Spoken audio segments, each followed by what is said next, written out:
পৌঁছে গেছে মানালি। আমাদের সামনে আছে নদী আর তার অপোজিটেই আমাদের যে রুম পেয়েছি আমরা, মানে হোটেল রুম পেয়েছি। তো আমাদের ব্লক বি, আমরা এখন যাচ্ছি ব্লক বিতে। আর সেখানে গিয়ে তোমাদের সাথে দেখা হচ্ছে, রুমটা সেখানে গিয়ে শেয়ার করবো। Bye bye. পেয়েছি। সো বিতে এখনও টিল কনস্ট্রাকশন চলছে, বোঝা যাচ্ছে যা দেখে, একদম নতুন। সো চলো, আমাদের সেকেন্ড ফ্লোরে আছে আর এটা ডাইনিং, এটা এখনো চলছে। চলো চলো চলো।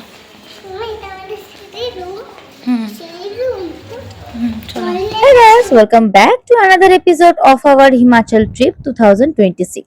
তাহলে চলো তোমাদের সাথে শেয়ার করি আমাদের রুমগুলো কেমন ছিল। আমাদের ব্লক বি তে ছিল, যেটা স্টিল কনস্ট্রাকশনে আছে, আর এটা কিন্তু ব্যাকের ব্যালকনি।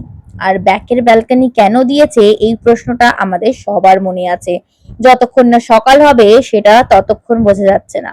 তাহলে চলো দেখা যাক আমাদের রুমটা কেমন। দরজা খুলতেই বাইরে থেকে যেটা নজর কাড়লো সেটা হলো প্রচুর স্পেসিয়াস রুম।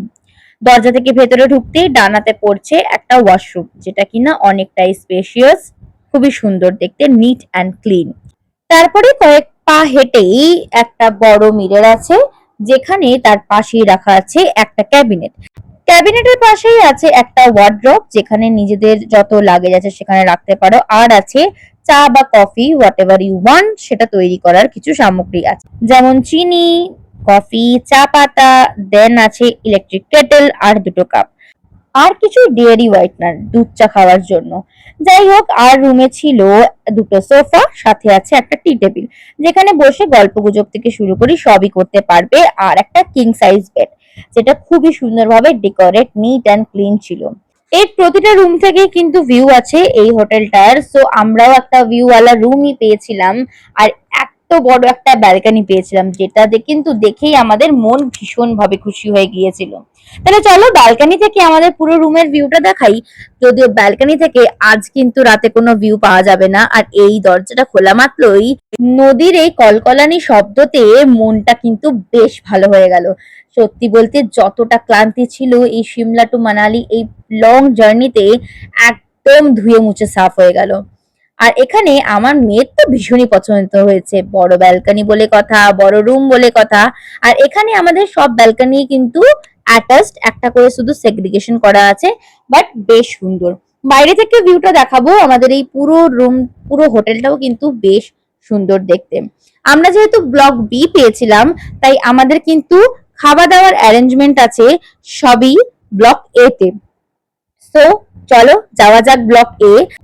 আর এই হলো ব্লক এ, একদম ব্লক বি এর পাশেই, জাস্ট 2 পা হাঁটলেই, রিসেপশন থেকে 2 থেকে 3 পা হাঁটলেই লেফটে পড়বে এর ডাইনিং স্পেস, যেখানে অ্যারেঞ্জ করা ছিল আজকের আমাদের ডিনার। খুব সুন্দরভাবে নিট অ্যান্ড ক্লিন ভাবে সাজানো। তো চলো ডিনারটাও কি কি হয়েছিল সেটাও চলো বলে ফেলি। এখানে দেখতেই পাচ্ছ খুব সুন্দর করে স্পুন, ফোক সবই সাজানো আছে। তো চলো প্রথমে বলে রাখি, সব ভেজ আইটেম ছিল। আর যারা চিকেন খেতে চেয়েছিল তাদের কিন্তু টেবিলে দিয়ে গিয়েছিল, কারণ হিমাচলে কিন্তু বেশিরভাগটা ভেজই প্রেফারেবলি সবাই খায়। সো আমাদের সেদিনকে অনেক পদ হয়েছিল, আর আমরাও পাত পেরে বসে গেছি। আর ব্লগটা এখনকার মতো এখানে শেষ করছি, রাতের ডিনার কমপ্লিট করে একটুখানি রেস্ট নেব, কারণ কাল সকালে আছে আবার আমাদের দৌড় ঝাঁপ আর প্রচুর সাইট সিনিং। তাহলে এখনকার মতো জানাই টাটাই, সবাই ভালো থেকো, সুস্থ থেকো। আবার তোমাদের সাথে আমার সাথে নেক্সট ব্লগে দেখা হচ্ছে। টাটা।